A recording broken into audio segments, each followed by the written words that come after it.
Boa noite. Estamos aqui na presença do professor Valério Roden, filósofo, escritor, tradutor de diversos livros, entre estes o livro da coleção Os Pensadores, chamada Kant. O professor Valério vai nos dar uma entrevista hoje, falando um pouco dos aspectos psicológicos na mente daqueles que iniciam nesta área do conhecimento, que é a filosofia, bem como na mente daqueles filósofos já consagrados pela história. Boa noite, professor. Boa noite. Qual foi a causa principal do seu interesse pela filosofia, professor? Eu nasceu muito naturalmente no ambiente familiar em que o meu pai lia os livros do irmão dele, que era filósofo.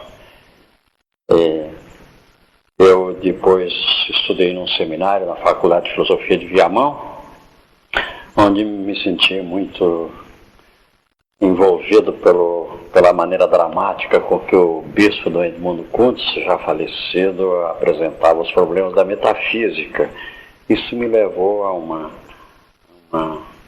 uma comoção, assim, e uma visão diferente da realidade, como se a realidade tivesse mudado diante dos meus olhos.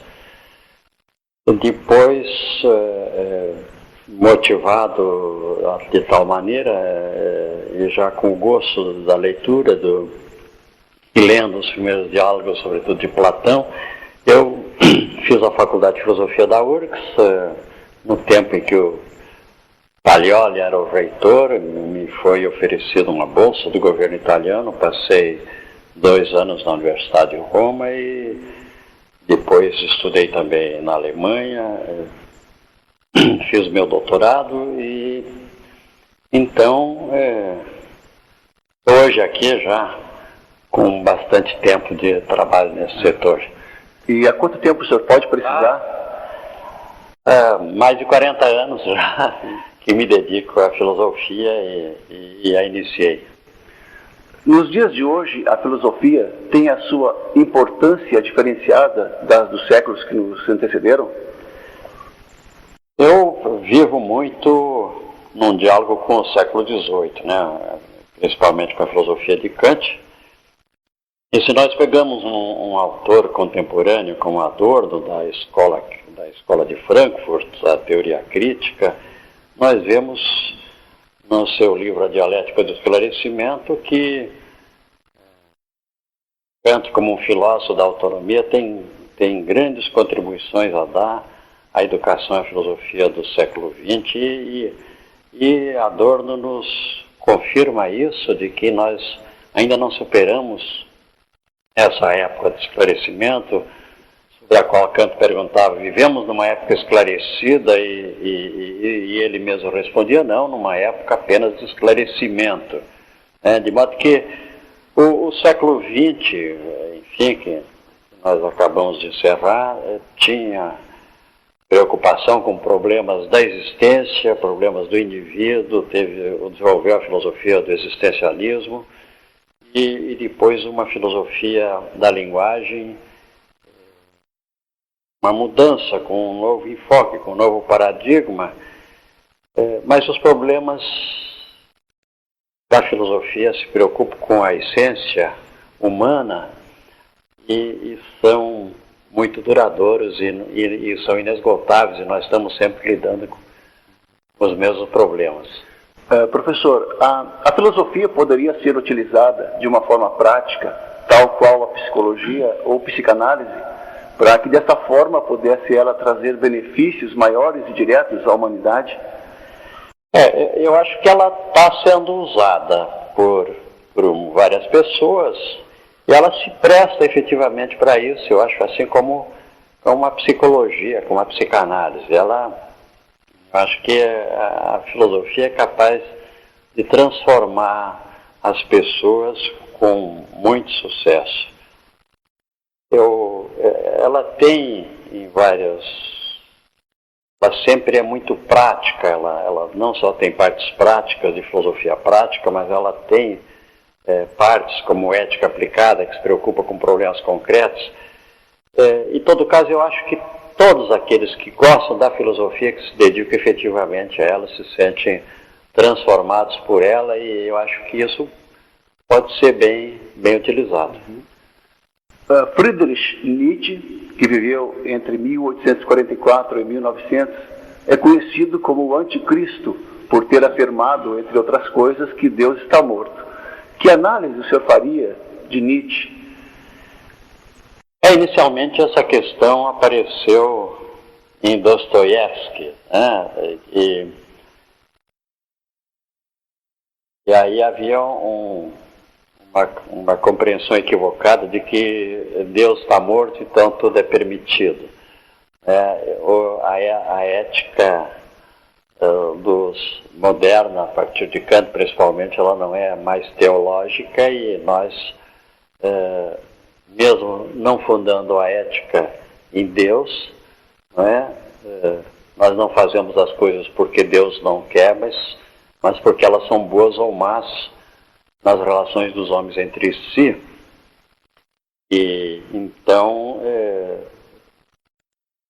o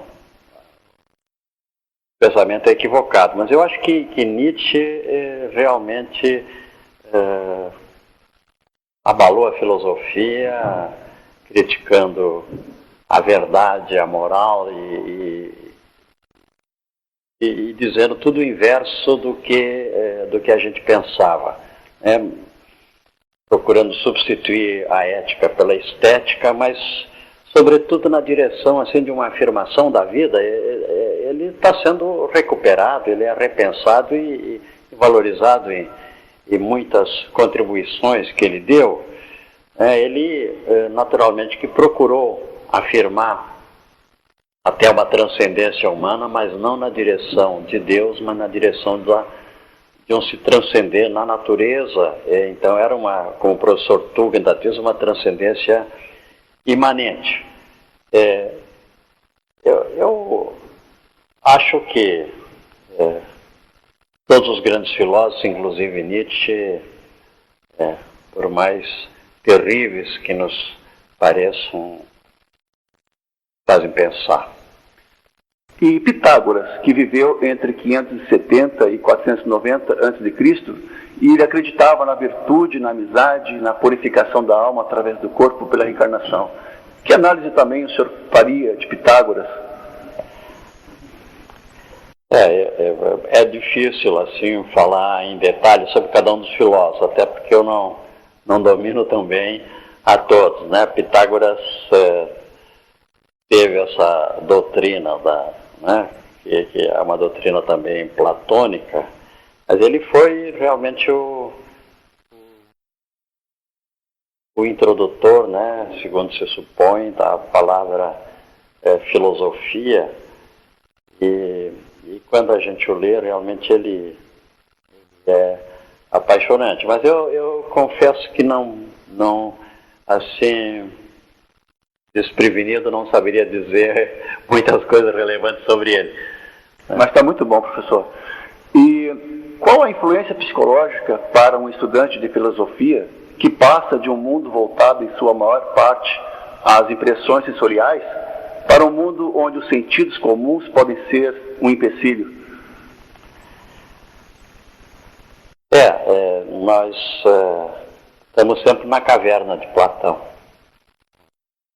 Nós estamos presos e presos pelos nossos sentidos, pelos nossos desejos, e se nós somos iludidos, como nós nos iludimos com o que nos aparece, como o sol se levantando sobre nós, a ciência negando toda a aparência sensorial, dizendo que as coisas são diferentes do que nós vemos, né, que todas as explicações para a matéria são diferentes, e assim também, digamos assim, o culto dos sentidos realmente e do prazer desfavorece a reflexão, o distanciamento, a problematização, assim como, por exemplo, se a gente, como diz o professor Tugendhat, que eu estimo muito, se nós desejamos algo, e se num segundo momento nós refletimos sobre os nossos desejos, nós já direcionamos os nossos desejos.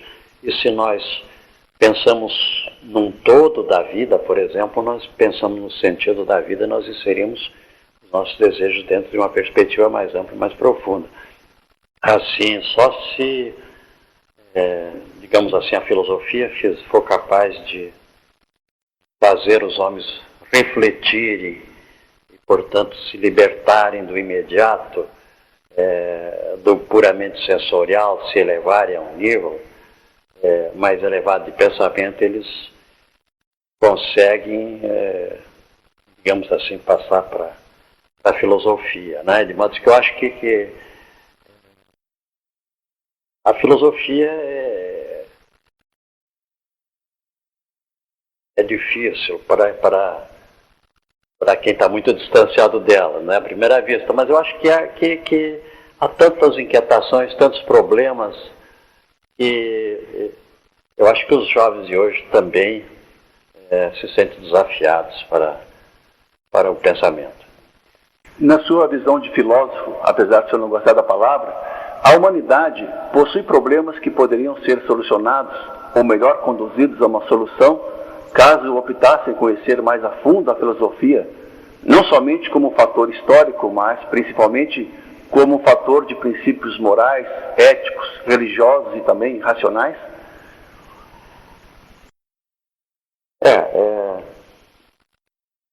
Eu ontem dei uma aula de filosofia na UBRA e estava